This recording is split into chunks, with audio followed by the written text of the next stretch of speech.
الحمد لله الحمد لله الذي لا ينسى من ذكر الحمد لله الحمد لله الذي لا يضيء من شكر الحمد لله الحمد لله الذي يجزي به الإحسان إحسانا وبصبر نجاة وغفرانا أشهد أن لا إله إلا الله وأشهد أن محمد رسول الله اللهم صل على سيدنا محمد وعلى آله وصحبه ومن تبعهم إلى يوم الدين أما بعد. Bapak Ibu sekalian, alhamdulillah kita bisa bertemu lagi pada kesempatan subuh hari ini untuk melanjutkan kajian kita dalam bab fikih muamalah ya. Hari ini kita lanjut tentang syirkah. Ya. Tapi ini mungkin syirkahnya juga masih muqaddimah ya. Dalam syirkah, hukum asal dari syirkah ini mubah. Ya. Jadi orang yang bekerja sama dalam bisnis, hukumnya itu mubah. Mubah ini sifatnya pilihan. Ya. Maksudnya pilihan di sini ya boleh antum lakukan, boleh kemudian ditinggalkan. Ya. Di dalam sesuatu yang mubah itu ya sifatnya pilihan. Dalam syirkah yang kemudian terjadi di antara satu dengan yang lain, kadang-kadang yang kita sayangkan itu pada awalnya dia mubah ya, seharusnya potensi pahalanya tuh bisa muncul di sini. Tapi yang sering kita temukan, kadang yang muncul itu justru sengketa. Ya. Ada yang pernah bersengketa bisnis di sini? Ada? Kerjasama, tiba-tiba ditipu. Ini kan sengketa ya. Kerjasama, tiba-tiba dikhianati. Ya. Nah, maka di sini syirkah ini harus dibangun dengan nilai-nilai ukhuwah agar yang kemudian sengketa ini tidak terjadi dalam kerjasama dan syirkah yang kita lakukan pada nantinya. Ya. Dan orang yang bersengketa ini ya sakit hati Pak, ya. Menimbulkan sakit hati. Ya. Tidak ada sengketa yang tidak menimbulkan sakit hati. Pastinya salah satu pihak itu harus menanggung beban perasaan terhadap pihak yang lain. Ya.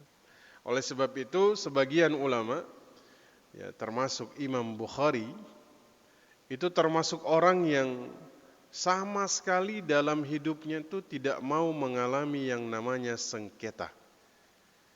Ya. Nah, makanya ayahnya Imam Bukhari itu di akhir hidupnya, ya, ayahnya Imam Bukhari, ya, namanya Ismail, ya, itu di akhir hidupnya beliau sampaikan bahwasanya saya tidak menemukan satu dirham pun dari hartaku yang kemudian bermasalah,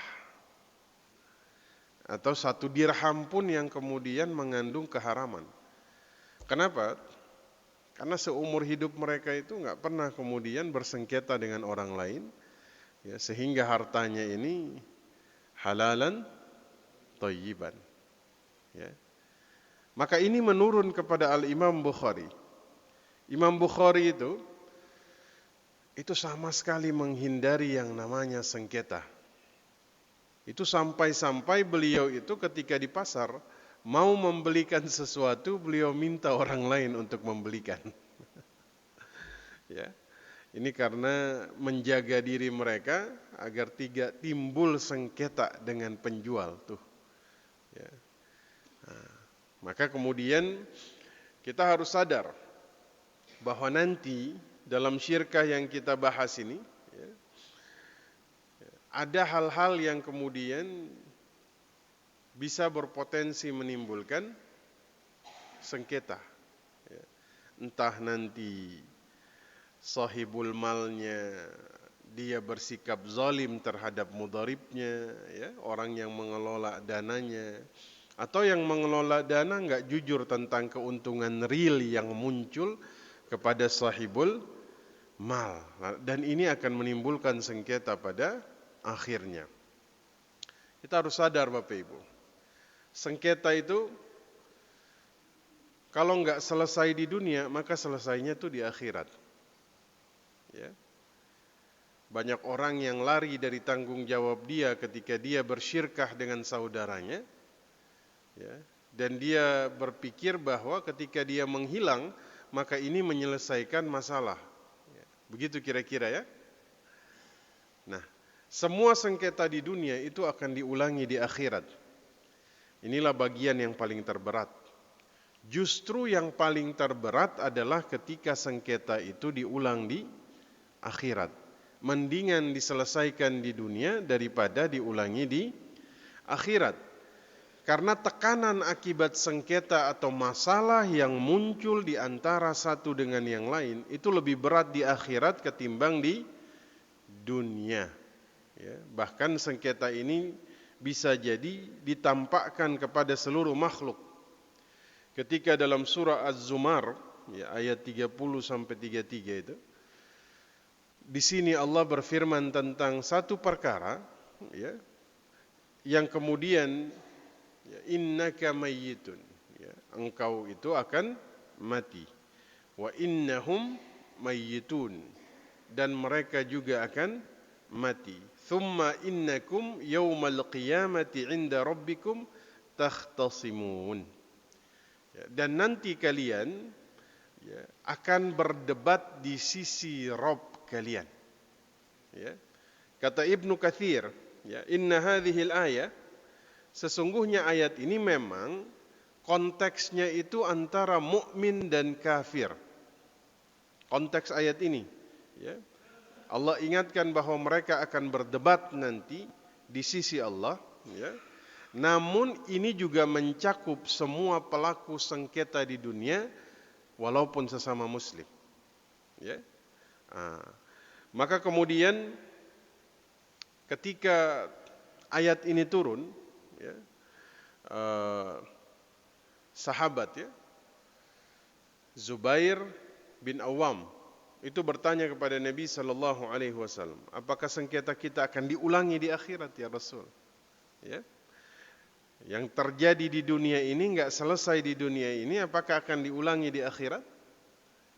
Kata Nabi sallallahu alaihi wasallam, na'am, ya, la yukarraruna alaikum, ya, sungguh perselisihan kalian akan diulang, hatta yu'adda ila kulli dhi haqqun haqqah, ya, maka akan diulangi semua sengketa di akhirat, di akhirat, sampai semua orang tuh mendapatkan haknya.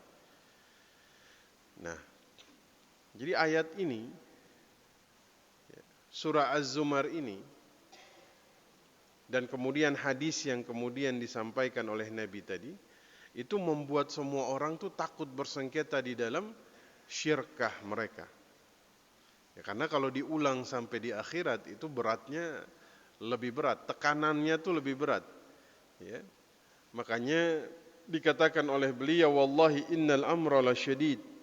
Jika demikian, maka kemudian ini perkara yang cukup berat. Ya. Maka kita tuh sebelum bersyirkah, seharusnya kita paham dulu tentang perkara-perkara seperti ini. Ya. Jadi masing-masing pihak itu akan amanah dan tanggung jawab di dalam syirkah yang dia lakukan. Ya, tidak akan kemudian menipu, tidak akan kemudian menzalimi, ya. Dia akan tanggung jawab dan jujur karena dia tahu kalau ada satu hal yang saya zalimi terhadap saudara saya dalam urusan harta, maka nanti perselisihan ini, kata Nabi, la yukarraruna, dia akan diulang di akhirat nanti. Ya. Maka kemudian Bapak Ibu sekalian, ya, apalagi orang yang suka konflik, ya, suka sengketa, Ini dikatakan inna abghadar rijal ilallahi aladdul khasim. Ya. Orang yang dibenci oleh Allah itu ya orang yang alot dalam bersengketa. Ya. Hobinya tuh sengketa, Pak. Ya. Nah, maka kemudian ini yang kemudian harus kita bahas ya. Maka mudharabahnya insyaallah bulan depan ya. Kita luruskan dulu hal-hal seperti ini agar kemudian nanti ketika kita bersyirkah kita sudah paham tentang adab-adab dan hukum-hukumnya ya. Bahkan orang tuh kalau suka mengalah ya, semoga ini kemudian bisa meringankan beban kita di dunia dan di akhirat ya. Nah, termasuk orang yang kemudian dia tuh suka mengalah dalam sengketa apapun ya. Nah, walaupun memang posisi mengalah ini ya bukan posisi yang mudah, betul Bapak Ibu ya. Tidak ada orang yang kemudian ingin berada dalam posisi ini, betul ya. Karena kadang-kadang tuh adanya satu ego yang kemudian muncul ya. Kita ini punya ego dan ego ini kadang-kadang membuat kita tuh nggak suka mengalah. Dan ini kadang yang kemudian menimbulkan orang-orang tuh pada akhirnya berkonflik. Ya. Makanya orang yang suka mengalah ini, ya, bahkan orangnya menghindari konflik, itu orang yang kata Nabi ya, dia bisa rahimallah, dirahmati oleh Allah Subhanahu wa Ta'ala. Bahkan beliau tuh sampai menjanjikan kepada orang yang suka mengalah ini, walaupun dia dalam posisi benar, saya jamin kepada dia sebuah rumah di tengah surga. Tuh, Allah. Di tengah surga, Pak. Ya. Itu sama kayak antum di Jakarta tuh, punya rumah di Jalan Sudirman itu. Di posisi yang ya, Masya Allah. Mudah-mudahan kita bisa mendapatkan ini semua. Amin ya rabbal alamin. Maka izin Bapak Ibu sekalian, pada pagi hari ini ada satu hal yang ingin saya tekankan dulu sebelum kita lanjut lebih dalam tentang syirkah. Ya. Ini berbicara tentang ukhuwah, ya, persaudaraan. Satu hal yang jadi sebenarnya ukhuwah itu, persaudaraan itu, bahkan dikatakan di dalam Islam, ukhuwah atau persaudaraan, ya, ini bonus yang Allah berikan kepada kaum muslimin. Kenapa? Bagaimana bisa sebuah persaudaraan itu dikatakan ini memang bonus dari Allah? Kenapa? Karena amalannya mudah, pahalanya besar. Betul? Ya. Persaudaraan ini sebuah amalan yang dia tuh nggak sulit dilakukan. Ya. Kan konsep yang kemudian kita tahu ya, secara umum di dalam syariat ini, pahala itu akan bergantung kepada amalan. Semakin berat amalan seseorang, maka pahalanya semakin besar. Ya. Tapi dalam persaudaraan ini, ukhuwah ini, ya, ini termasuk amalan yang mudah tapi pahalanya besar. Ya. Nabi SAW bersabda dalam satu riwayat, ya, sab'atun yuzilluhumullahu ta'ala fi zillihi yauma la zilla illa zilluh. Ya. Nabi mengatakan bahwasanya ada 7 golongan orang beriman yang akan mendapat perlindungan Allah Subhanahu wa Ta'ala nanti di hari kiamat, ketika tidak ada satupun perlindungan yang kemudian bisa didapatkan seorang hamba. Ya. Satu siapa? Imamun adlun. Ya. Seorang pemimpin yang adil. Ya. Yang kedua, wasyabu nasya'a fi ibadatillah. Ya.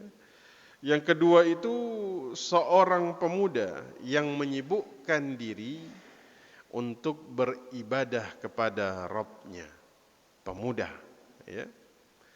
Yang ketiga, rajulun qalbuhu mu'allaqun fil masajid. Ya. Seorang laki-laki yang hatinya ini terpaut dengan masjid.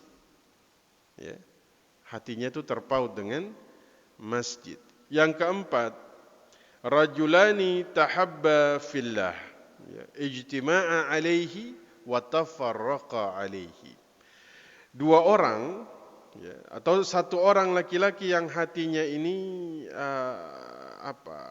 hatinya ini Masya Allah, ya, dia ini saling mencintai karena Allah, ya. Bertemu karena Allah, berpisah karena Allah. Zaman sekarang bertemu karena dunia, berpisah karena dunia. Bertemu karena jabatan, berpisah karena jabatan. Betul? Dia mendekati sahabatnya karena punya jabatan. Habis selesai punya jabatan, selesai. Antum boleh tanya kepada orang yang dulu punya jabatan. Waktu punya jabatan, banyak sahabatnya. Waktu sudah pensiun, disitulah yang tersisa hanya sahabat sejati. Ya. Yang keberapa tadi? 4. Ya. Naam. Yang kelima Bapak Ibu sekalian, rajulun da'at humra'atun dhatu munsibin wa jamalin faqala inni akhafallah. Ini orang yang kelima, ya. Dia ini diajak maksiat oleh seorang wanita yang kaya lagi cantik. Bayangkan, kaya cantik, ya kan? Bukan hanya cantik tapi kaya, bukan hanya kaya tapi cantik. Ini dua-duanya nih gabungan ini, Pak. Ya. Enggak usah kaya, Ustaz. Cantik, ya. Sudah cukup. Begitu ya? Nah, maka kata Nabi ini yang kelima, ketika dia diajak bermaksiat oleh seorang wanita yang cantik lagi kaya, dia mengatakan sebuah perkataan yang jarang perkataan ini bisa muncul dari seorang laki-laki yang berada dalam posisi seperti ini. Diajak maksiat, ini perempuannya yang ngajak duluan. Kemudian dia katakan, inni akhafallah, saya takut kepada Allah. Sudah yang keberapa tadi? Yang keenam, rajulun tasaddaqa bi sadaqatin fa akhfaha hatta la ta'lam shimaluhu ma tunfiqu yaminuhu. Jadi ada orang sedekah dengan tangan kirinya, kemudian dia sembunyikan sampai tangan kanannya enggak tahu apa yang diinfakkan.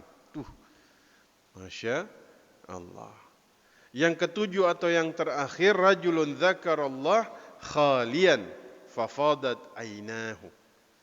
Yang ketujuh itu seorang laki-laki yang dia ini mengasingkan diri sendirian, ya, dia berzikir kepada Allah sampai kedua matanya ini basah karena menangis. Masya Allah. Ini 7 perkara yang Nabi sebutkan tadi. Semuanya tuh yang 6. Ya, kalau kita lihat yang 6 ini perkara yang sulit dilakukan. Hanya satu yang mudah dilakukan. Apa itu? Persaudaraan. Sisanya yang 6 semuanya perkara sulit semuanya. Ya, mari kita lihat. Ya. Mudah jadi imam yang adil? Enggak mudah, Pak. Ya. Bahkan godaan terbesar, ya, godaan terbesar seseorang yang menjadi pemimpin adalah berbuat tidak adil. Itu godaan terbesar. Ya. Ketika dia mampu bersikap adil, maka itu hidayah dan taufik dari Allah Subhanahu wa taala. Ya, enggak mudah. Coba kita lihat, apakah mudah seseorang itu menghabiskan masa mudanya ya, tumbuh dalam ketaatan kepada Allah, sulit Pak. Kenapa? Karena masa muda ini, apa istilah kita? Masa yang berapi-api. Ini syahwatnya lagi menggebu-gebu Pak. Ya. Makanya memang dalam konteks hadis ini disampaikan, yang dapat perlindungan yang muda dan taat. Terus gimana yang tua Ustaz? Mohon maaf, yang tua nggak disebut di sini ya. Karena kalau yang tua belum taat juga, wah ini keterlaluan. Iya kan? Kalau muda taat, oh itu luar biasa Pak. Kalau tua taat, ya mau kapan lagi Pak? Kira-kira begitu ya. Udah wayahnya, udah. Ya kan? Ya kan, makanya ya kalau kita lihat, yang muda, ya antum sih masih kelihatan muda semua. Ya. Pernah muda. Kalau kita lihat kan ya, betul? Ya. Indikatornya tuh subuh Pak. Lihat aja subuh Pak. Jarang ketemu satu masjid yang subuhnya anak mudanya lebih banyak dari yang tua. Benar? Biasanya yang hadir yang sudah melewati masa muda. Ya. Apakah mudah seseorang itu berada dalam golongan yang Nabi sampaikan di sini, bahwa hatinya ini terpaut dengan masjid? Ya, insyaallah mudah-mudahan kita termasuk ya, karena antum nih insyaallah ya hati-hatinya tuh terpaut dengan masjid. Ya. Karena ini memang wajah-wajahnya ini wajah-wajah yang memang selalu hadir. Ya. Ya. Kalau anak nggak salah emang ya nggak asing semuanya ya. Bukan orang asing begitu ya. Iya. Walaupun kalau kita mau jujur, ya, sebenarnya jumlahnya itu lebih banyak yang di rumah atau yang di sini? Di rumah, Pak. Ya, makanya tuh orang tuh, ya, sekali lagi, amalan-amalan seperti ini berat memang. Karena nggak banyak orang bisa melakukan. Apakah bisa antum menjadi seperti yang Nabi sampaikan di sini, bahwa laki-laki digoda seorang wanita cantik lagi kaya, ya. Kemudian dia bilang, inni akhafallah, saya takut kepada Allah Subhanahu wa taala. Ya kan? Kaya cantik, Ustaz, nggak usah kaya cantik Ustaz. Miskin tapi cantik pun ya kadang-kadang sudah runtuh. Ya kan? Betul? Ya, kadang-kadang kata orang, ya nih kalau iman lagi lemah-lemahnya Ustaz, ya kan? Oleh sebab itu maka sekali lagi Bapak Ibu, ini kita masih berbicara tentang ukhuwah.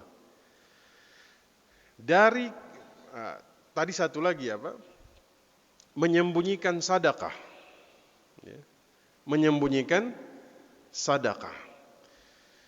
Ya, manusia ini memang punya kecenderungan, Pak. Kecenderungan kita untuk menunjukkan kelebihan kita itu sangat kuat. Betul? Ya. Menunjukkan kelebihan dia agar dia dikenal oleh masyarakat, ini kuat sekali, Pak. Tafakhur. Ya. Riya'an bainan nas. Nah, ini sesuatu yang kemudian sangat menggoda. Ya. Kadang-kadang ada orang sedekah, ada keinginannya orang lain tahu sedekahnya. Ya.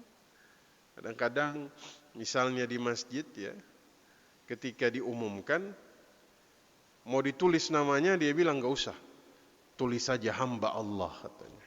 Ya. Hamba Allah.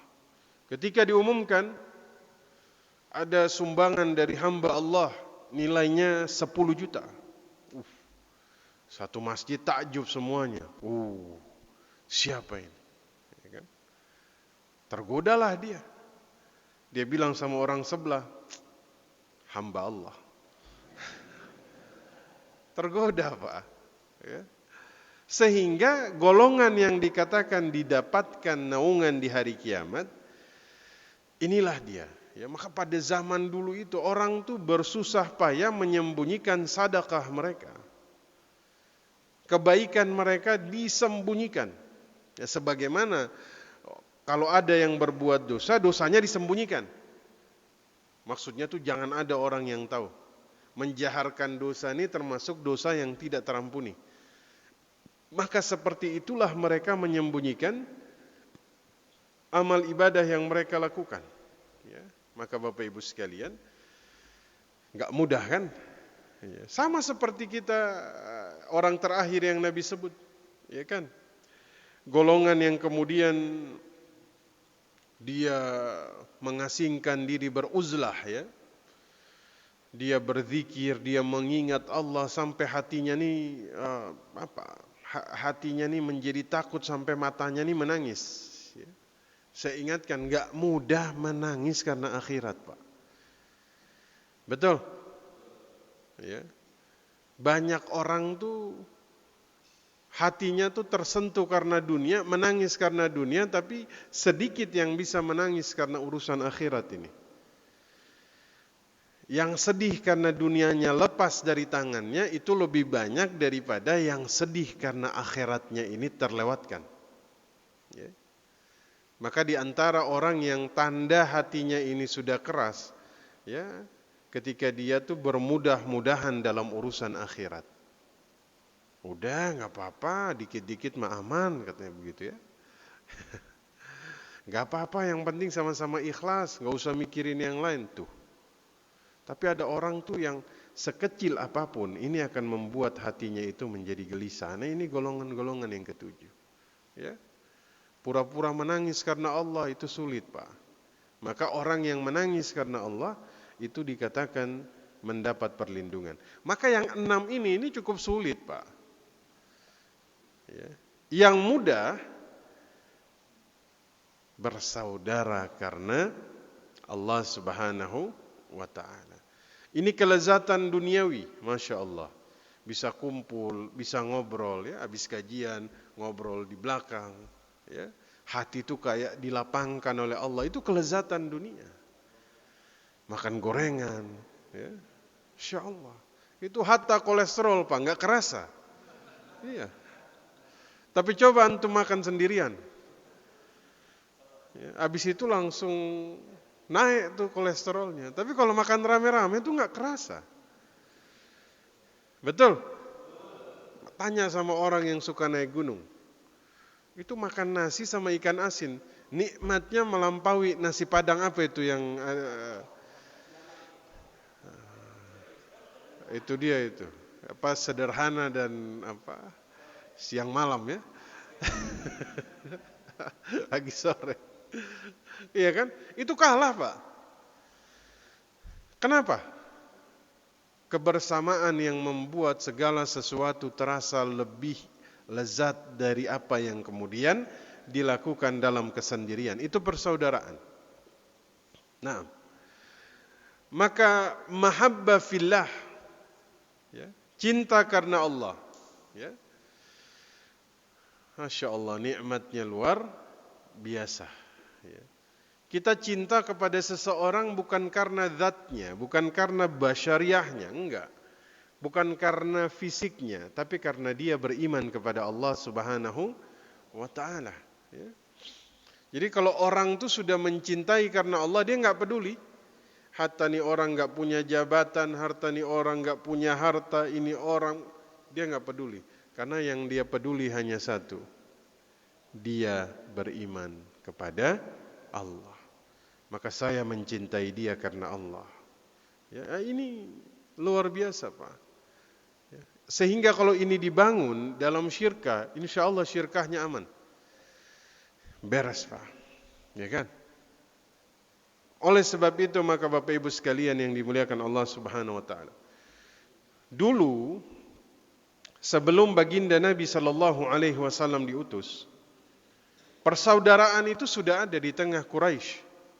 Cuman Quraisy ini persaudaraannya ini bukan karena Allah, ya, tapi karena banyak hal lah ya, kabilah, ya kan, banyak hal ya, kesukuan, kan zaman sekarang tuh kan ada persaudaraan karena hobi, betul?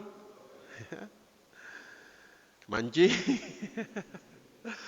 oh ini hobi mancing ini ya, touring, ya, tapi touring di sini insya Allah karena dia bermula karena Allah, betul? Ya kan?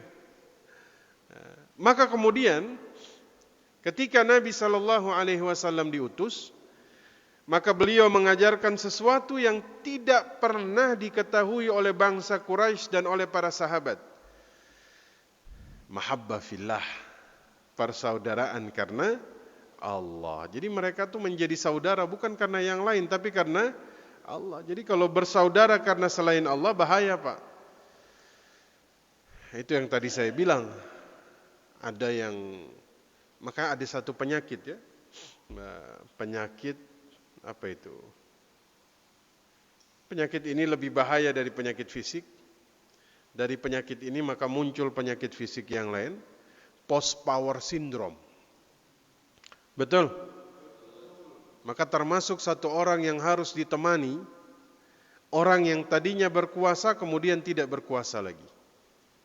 Kita diperintahkan untuk kemudian menemani dia. Kenapa? Nah, pada saat inilah dia tuh menemukan mana sahabat yang asli, mana sahabat yang KW. Kira-kira begitu, ya. Kenapa? Karena ternyata berbeda apa yang dia dapatkan ketika dia berkuasa dengan apa yang dia dapatkan ketika dia tidak berkuasa. Perlakuan orang kepada dia ketika dia berharta dengan perlakuan kepada dia ketika dia sudah tidak berharta itu berbeda. Ya. Maka Nabi Muhammad sallallahu alaihi wasallam ya, yang kita bahas di minggu lalu itu, bagaimana beliau mempersaudarakan Ansar dengan Muhajirin, ya, mempersaudarakan Salman dengan Abu Darda, ya, Abdurrahman bin Auf dengan Sa'ad ibn Rabi dan seterusnya. Ya. Ini beliau lakukan, ya, karena dari sinilah kemudian bisa dibangun banyak hal. Dari sinilah Ansar dengan Muhajirin ini akhirnya akan bersyirkah. Ya. Yang populer dan sering kemudian kita sampaikan, Abdurrahman bin Auf dengan Sa'ad ibn Rabi. Abdurrahman ini ya asalnya seorang saudagar, tapi waktu hijrah nggak punya apa-apa. Ya, akhirnya dipersaudarakan oleh Nabi dengan Sa'ad ibn Rabi. Ya. Bapak Ibu tahu, ya, yang luar biasa adalah kalimat yang muncul dari Sa'ad ibn Rabi. Ya. Inni aktsarul ansari malan. Ya. Wahai saudaraku, saya orang Ansar yang paling banyak hartanya. Kata Sa'ad ibn Rabi. Ya. Masya Allah. Fa'aqsimu laka nisfa mali. Saya akan bagikan setengah hartaku kepadamu. Masya Allah. Ada nggak kalimat ini muncul kira-kira di, jangan di kompleks inilah, di satu kabupaten Tangerang ini ada, satu provinsi Banten ini ada, satu negara ini ada.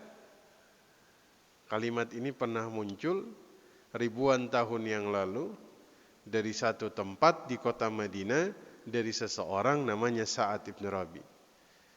Saya paling banyak hartanya di sini katanya. Setengahnya saya kasih kepadamu. Allahu Akbar. Bukan harta yang beliau kasih saja. Ya. Wanzur ayyu zawjati hawiyat. Ya, Masya Allah. Lihat dari istriku mana yang kamu suka katanya. Tuh. Berarti ini istrinya ada 4. Ya. Mana yang kamu suka? Ada? Kalau ada saya ceraikan. Kalau sudah saya ceraikan selesai, nah, saya nikahkan denganmu. Masya Allah. Ini muncul dari persaudaraan, Pak. Betul? Nggak muncul dari yang lain.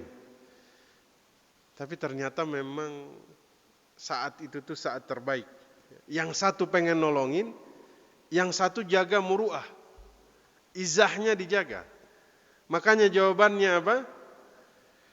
La, ya, la hajah, la hajah li, la hajatan li. Enggak ada kemudian aku tidak butuh itu.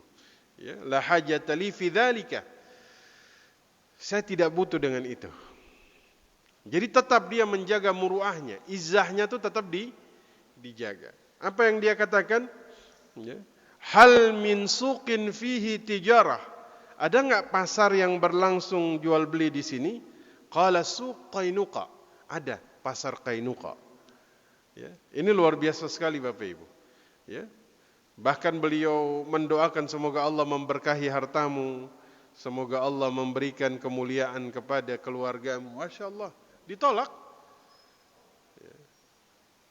Jadi beliau ini Masya Allah ya. Yang satu tuh menunjukkan keinginan untuk menolong, yang satu dia muruahnya tuh dijaga. Ya. Artinya izahnya ini dijaga. Kalau zaman sekarang kebalikan ya. Yang satu muruahnya sudah tidak lagi dijaga, yang satu kagak mau bantuin. Nah udah. Kagak ketemu-ketemu dah. Ya kan? Makanya syirkah kalau dibangun dengan ini, ya, sikap satu ta'awun, sikap yang satu izah dan muruahnya dijaga, Masya Allah Bapak Ibu sekalian. Mudah-mudahan muncul orang-orang seperti Sa'ad Ibn Rabi di sini insyaAllah. Amin ya Rabbal Alamin. Maka Bapak Ibu sekalian yang dimuliakan Allah Subhanahu wa Ta'ala, kenapa kita bahas persaudaraan sebelum kita masuk lebih jauh kepada syirkah? Ya karena itu. Syirkah itu kalau dibangun dengan ukhuwah, dengan persaudaraan, biasanya tidak berakhir dengan sengketa. Dengan sengketa. Ya. Bahkan yang luar biasa Bapak Ibu, tadi kan dari 7 tadi, satunya itu orang yang bersaudara karena Allah. Ya. Bahkan dalam riwayat yang lain dikatakan Bapak Ibu sekalian, pada hari kiamat, aina mutahabbuna bijalali. Itu Allah Subhanahu wa taala mengatakan, mana orang-orang yang saling mencintai karena mengagungkanku. Masya Allah. Ya. Al-yawma uzilluhum fi zilli yawma la zilla illa zilli. Aku akan naungi mereka di mana tidak ada naungan selain naunganku. Antum dicari sama Allah. Bayangin Pak, dicari sama Allah pada hari kiamat, ya. Itu kan dibayangin Pak. Di saat manusia ini berkumpul ya antum ke sohor, dicari sama Allah. Mana mereka?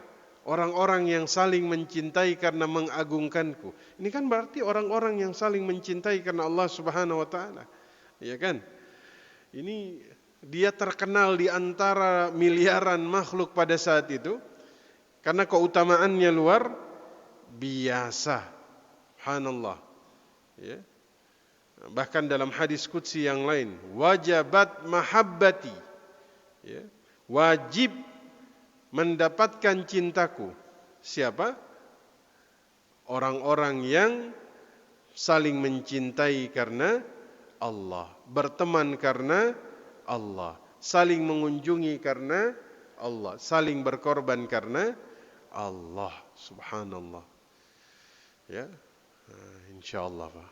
Ya, kita di sini semuanya saling mencintai karena Allah. Amin ya Rabbal Alamin. Ya, karena inilah yang kemudian akan membuat kita selamat nanti di hari kiamat. Bahkan dalam satu riwayat ya yang dikutip oleh Imam Muslim ya, bahwasanya ada seseorang tuh bersafar ya, bersafar sampai dia tuh tiba di negeri lain ya, semata-mata karena dia itu cinta kepada saudaranya karena Allah. Jadi dia mengunjungi saudaranya ya, di negeri yang lain untuk mengunjungi saudaranya karena cintanya kepada saudaranya ini kepada Allah. Ya. Itu sampai Allah tuh mengirimkan malaikat untuk mengabarkan kecintaannya kepada orang tersebut. Subhanallah. Ya, makanya Bapak Ibu tuh kalau keluar kota, ya, jangan lupa ziarah kepada sahabatnya yang ada di situ. Niatkan. Ya. Ini amalan, makanya saya bilang dari 7 tadi paling mudah yang mana? Ukhuwah. Ini paling mudah. Bagaimana seseorang sampai dikirimkan malaikat untuk dikhabarkan kecintaan Allah kepada dia? Gara-gara apa? Inna rajul zara akhaha. Ya. Ada seseorang, ya, dia itu zara akhan lahu fi qaryatin ukhra. Ya. Dia kunjungi saudaranya di qaryatin ukhra, di kampung yang lain, daerah yang lain. Ya, misalnya dari Tangerang dia sampai ke Jakarta untuk ngunjungin saudaranya. Ya. Masya Allah. Di sini dikatakan bahwasanya Allah mengutus seorang malaikat menemui orang tersebut. Ya. Di tengah perjalanan dari desa yang dia tuju, malaikat bertanya, "Aina turid? Kemana engkau hendak pergi?" Dia bilang, ini malaikat yang kemudian menjelma, ya. Dia katakan bahwasanya saya ingin menjenguk saudara saya di tempat yang lain. Ya. Menjenguk saudaranya. Ya. Kamu punya satu perkara yang menguntungkan dengannya? Ya. La, tidak ada. Saya jenguk dia karena saya mencintai dia karena Allah Azza wa Jal. Malaikat mengatakan, ana adalah utusan Allah yang diutus untuk memberitahu kepadamu Allah mencintaimu karena kamu senantiasa mencintai saudaramu karena Allah. Tuh. Kan ditanya, kamu punya sesuatu yang menguntungkan dengannya? La, enggak ada. Kalau zaman sekarang, ya saya mengunjungi ya karena ada bisnis. Ya, rugilah kita. Ya kan? Kalau enggak mengunjungi karena Allah. Kalau hanya mengunjungi karena urusan dunia saja ya kita rugi. Boleh. Tapi jangan lupa mengunjungi karena Allah. Maka seperti itulah kita. Ya, syirkah bukan hanya karena dunia tapi karena Allah. Tuh. Maka Allah akan jadi yang ketiga di antara syirkahnya. Subhanallah. Ya, ini yang sering kita lupakan. Makanya penting yang kayak begini kita bahas sebelum kita bersyirkah. Kalau orang sudah paham perkara-perkara seperti ini, insya Allah syirkahnya menjadi berkah. Ya, maka semua hubungan kita ini harus dibangun karena Allah. Subhanallah.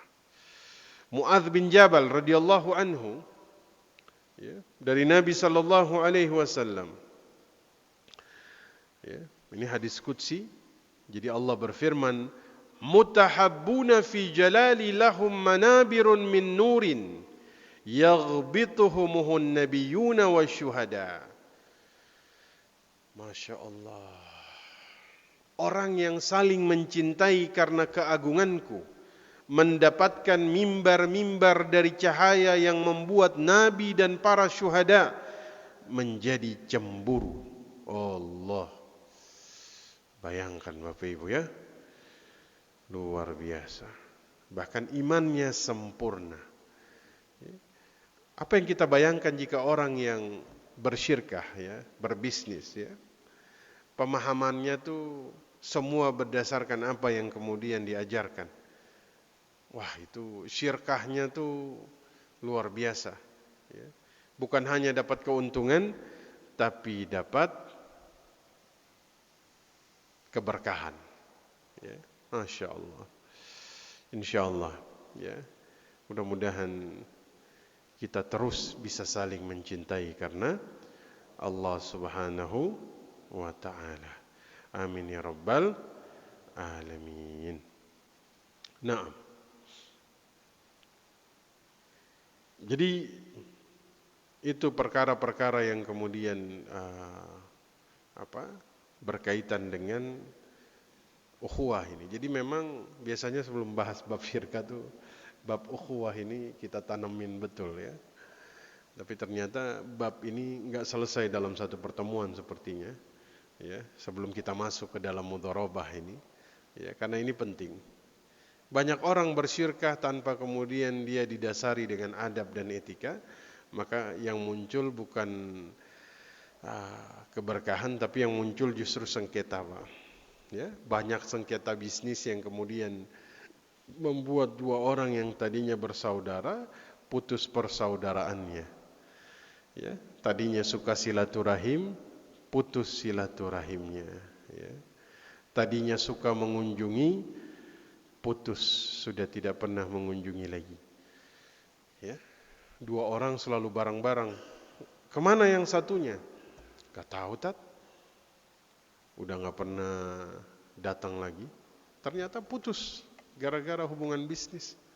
Ya, sehingga pahala yang seharusnya besar ya hilang dari tangan mereka.